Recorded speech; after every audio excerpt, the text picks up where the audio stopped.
সবাইকে সানা smile education সেন্টারে স্বাগত জানিয়ে আজকের পর্বটি শুরু করছি। আজকে তোমাদের জন্য নিয়ে চলে এসেছি, তোমরা যারা দশম শ্রেণীর পরীক্ষা দেবে তোমাদের জন্য রায় ও মার্টিন প্রশ্ন বিচিত্র থেকে আজকে সমাধান করে দেখাবো ভলিউম 2 এর ভৌতবিজ্ঞানের দ্বিতীয় অধ্যায় গ্যাসের আচরণ। এই অধ্যায় থেকে যে সমস্ত এমসিকিউগুলো আছে তার সমাধান করে দেখাবো। আগের ভিডিওতে তোমাদের আমরা ইতিহাস, ভূগোল ও জীবনবিজ্ঞান বিষয়ে সেকেন্ড ইউনিট টেস্টের সাজেশান দেওয়া আছে, তোমরা যারা এখনও দেখোনি আমাদের প্লেলিস্টে গেলে পেয়ে যাবে। চলো দেরি না করে মূল বিষয়ে যাওয়া যাক। আচ্ছা, আমি প্রশ্নগুলো বলছি না, শুধুমাত্র উত্তরগুলো বলে দিচ্ছি। আর তোমাদের যাদের বই আছে অবশ্যই বই থেকে পড়বে, যাদের বই নেই তোমরা একটু খাতায় লিখে নিয়ে পড়বে, কেননা এগুলো অধ্যায়ভিত্তিক খুবই গুরুত্বপূর্ণ প্রশ্ন। আচ্ছা, এক দাগের প্রশ্নটার উত্তরটা হবে অপশান বি। তারপরে দেখো অনুরূপ যে প্রশ্নটা দেওয়া আছে সেই প্রশ্নের উত্তরটা হবে অপশান সি। পরবর্তী প্রশ্ন দেখো দুই দাগের প্রশ্নের উত্তরটা হবে অপশান এ। তারপরে দেখো তিন দাগের প্রশ্নের উত্তরটা হবে অপশান বি। পরবর্তী দেখো চার দাগের প্রশ্নের উত্তরটা হবে অপশান বি। চার দাগের প্রশ্নের উত্তরটা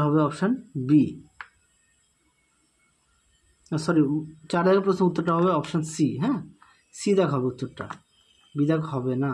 আচ্ছা, তারপরে দেখো অনুরূপ যে প্রশ্নটা আছে সেই প্রশ্নের উত্তরটা হবে অপশান সি, পরাবৃত্তের অংশ।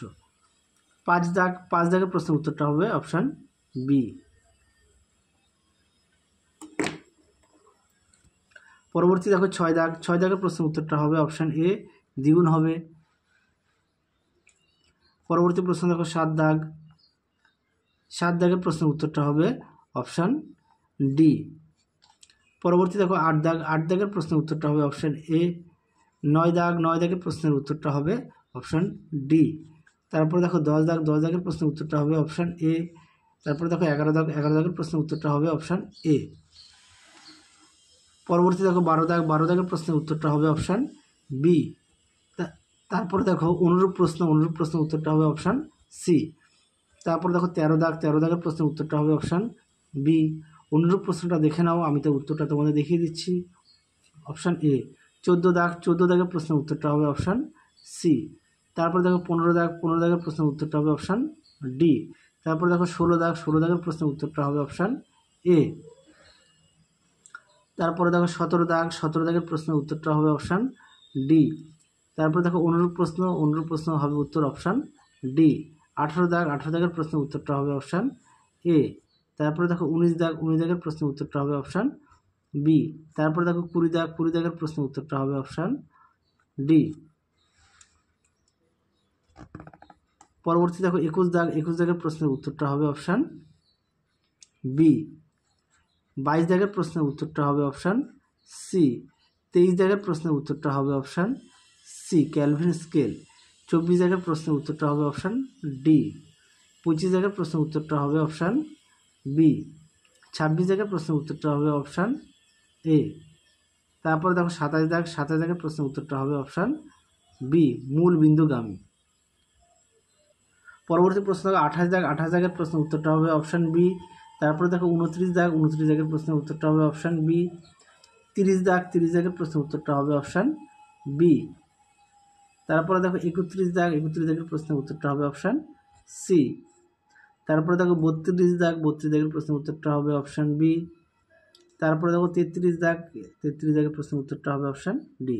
34 দাগের প্রশ্নের উত্তরটা হবে অপশান ডি। আমি শুধুমাত্র উত্তরগুলো তোমাদের দেখিয়ে দিচ্ছি, তোমরা প্রশ্নগুলো একটু দেখে নেবে।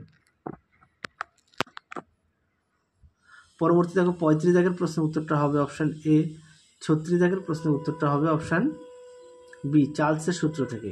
তার পরবর্তী প্রশ্ন দেখো 37 দাগের প্রশ্নের উত্তরটা হবে অপশান এ। 38 দাগের প্রশ্নের উত্তরটা হবে অপশান এ। 39 দাগের প্রশ্নের উত্তরটা হবে অপশান সি। 40 দাগের প্রশ্নের উত্তরটা হবে অপশান বি। 41 দাগের প্রশ্নের উত্তরটা হবে অপশান বি। পরবর্তী আমরা দেখব আণবিক স্তরে গ্যাসের আচরণ। 1 দাগের প্রশ্নের উত্তরটা হবে অপশান এ। তারপরে দেখো অথবা দিয়ে যে প্রশ্নটি আছে তার প্রশ্নের উত্তরটা হবে অপশান এ। 2 দাগের প্রশ্নের উত্তরটা হবে অপশান এ। আচ্ছা, 3 দাগের প্রশ্নের উত্তরটা হবে অপশান সি। 4 দাগের প্রশ্নের উত্তরটা হবে অপশান সি। 5 দাগের প্রশ্নের উত্তরটা হবে অপশান সি। 6 দাগের প্রশ্নের উত্তরটা হবে অপশান এ। আমি শুধুমাত্র তোমাদের উত্তরগুলো দেখিয়ে দিচ্ছি, তোমরা একটু দেখে নিও প্রশ্নগুলি। পরবর্তীতে 7 দাগের প্রশ্নের উত্তরটা হবে অপশান বি। 8 দাগের প্রশ্নের উত্তরটা হবে অপশান সি। তাহলে তোমাদের আজকের মতো এখানেই সমাপ্ত করছি। আবার দেখা হবে খুব শীঘ্রই তোমাদের পরবর্তী ভিডিওতে। তোমরা সবাই সুস্থ থেকো, ভালো থেকো, টাটা।